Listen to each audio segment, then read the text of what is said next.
The Arctic is a magical place. Mankind has been trying to conquer it for decades.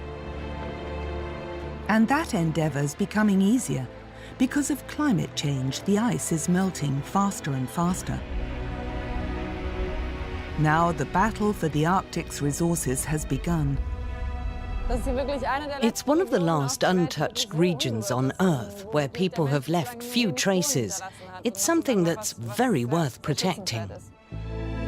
They've long become a symbol for dramatic changes in the once eternal ice.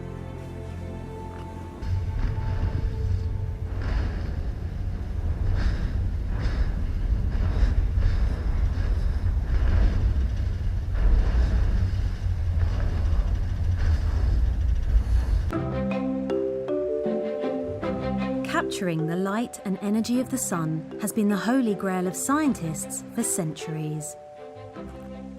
In the field of modern solar energy, Professor Michael Gretzel is a renowned pioneer. But it wasn't always that way. For 30 years, his colleagues thought he was crazy. It's been a rough start and also a rough ride, especially in the beginning. People were skeptical, and we went against the prevailing opinion. When Professor Gretzel started out, solar technology was based on silicon panels. But he had other ideas. For him, the answer was in the colours of the natural world.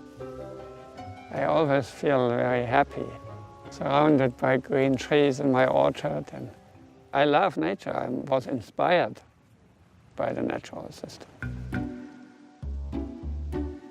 Nature has its own way of converting sunlight to energy through the process of photosynthesis. Gretzel started researching how he could imitate that process to create a source of sustainable energy. I was passionate about finding systems that would produce electricity from light by not exactly imitating natural photosynthetic systems, but taking the most important cues from the photosynthetic system. His pioneering work was based on a simple principle. The pigment that gives every plant its colour is also the chemical that converts sunlight to energy during photosynthesis.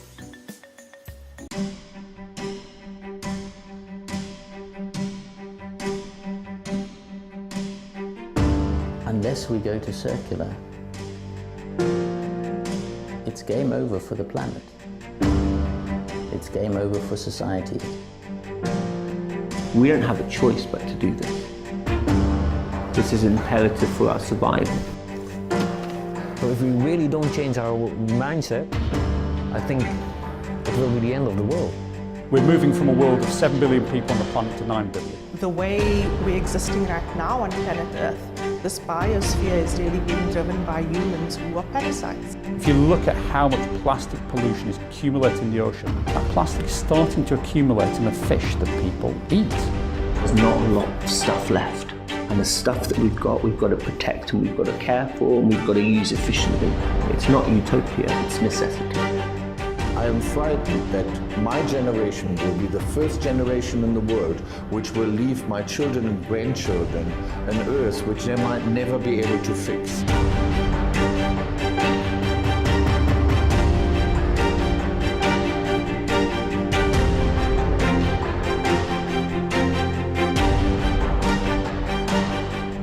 Whether it takes 20 years or 50 years or 100 years, it is inevitable that we will hit those limits. We'll run out of resources, or the pollution will become so bad that it affects our human health and we start to feel the impact as human beings. I think if we continue with the linear economy, we're, to use a technical term, totally screwed. Is it too late? This is one I get asked often when I lecture at Cambridge University and other places, and sometimes I have to answer this way. If I look at the science and if I look at the trends and the facts, it's very hard not to be pessimistic.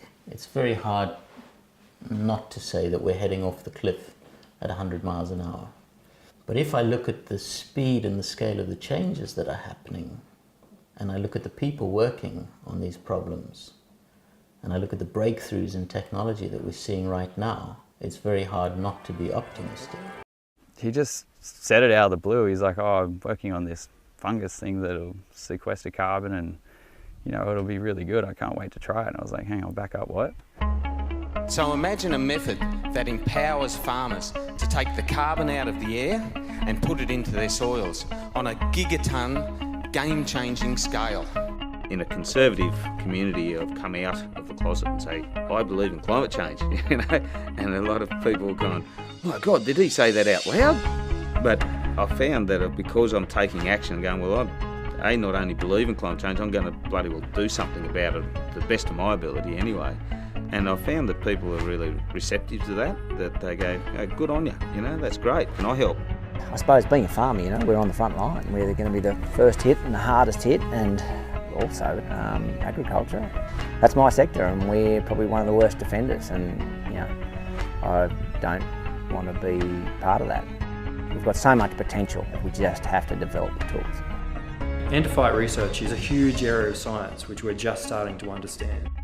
There is more diversity of microbes than there are human beings or animals in the entire planet put together.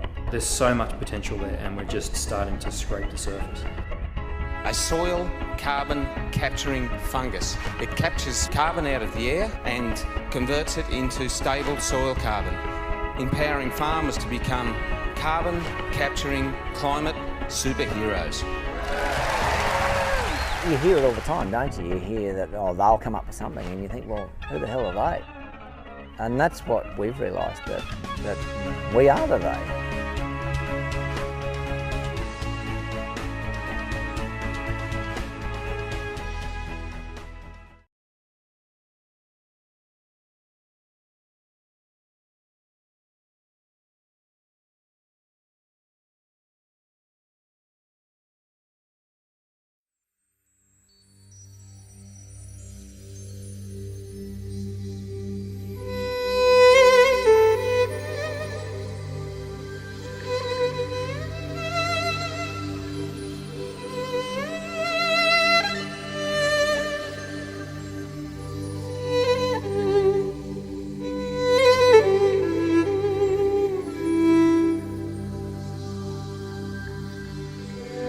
The science is very clear about climate change.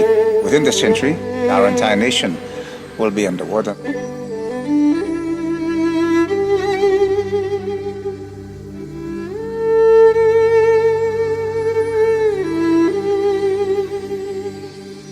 As in some countries, you have a cyclone, a hurricane.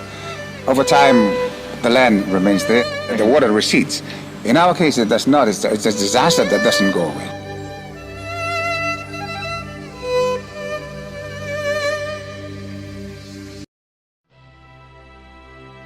The warm water came because of us. It came because we didn't stop burning fossil fuels and kept emitting greenhouse gases that are causing global temperatures to rise and dramatically changed the climate system of our planet.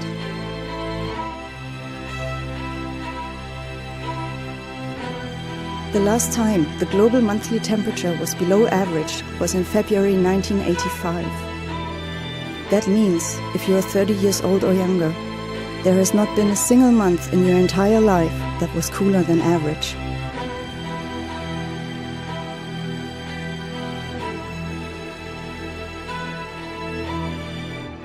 Extreme weather phenomena with rising sea temperatures like El Niño happen more often and last longer, leaving coral reefs no time to recover. On top, we contaminate and overfish the oceans. Marine species are driven towards extinction, and ecosystems collapse as ocean habitats are being destroyed.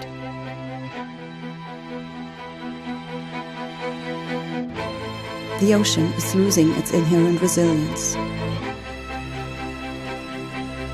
But rising sea temperatures threaten not only coral reefs. Losing these ecosystems could have a cascade effect on the entire balance in the oceans. Consequently, and on a global scale, creatures living on land are at risk too. Reefs protect shorelines from waves and storms.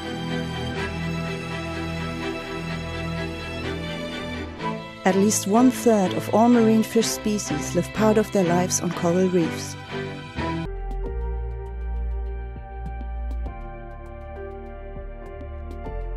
What I love about the oceans, it's like a space travel to me.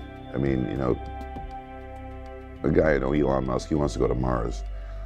I don't think there's any life up on Mars. You know, I don't know if I'd want to inhabit a planet that's, you know, bereft of life, except what you brought to it. What I want to do is I put my head in the water and I'm looking, let's say at eye level right here, and there's our world. And you tip your head like this, space travel. You see these incredible, you know, beings that you don't see on land. It's like space travel, but you just have to dip your head in the water. And, you know, so I love it because it's like space travel without going to a foreign place. You don't have to get in a rocket ship and, you know, risk your life. You just put your head underwater and you see this incredible alien universe all around you. It's the most amazing thing I've ever done in my life.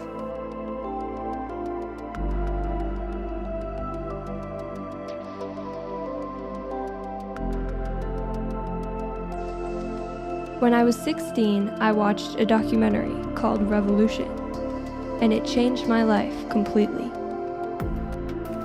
When you learn that the world's coral reefs, rainforests, and fisheries are set to disappear within your lifetime, when everything you love and everything you depend on is in jeopardy, action is no longer an option. It is a necessity. I needed to figure out what I could do to turn things around.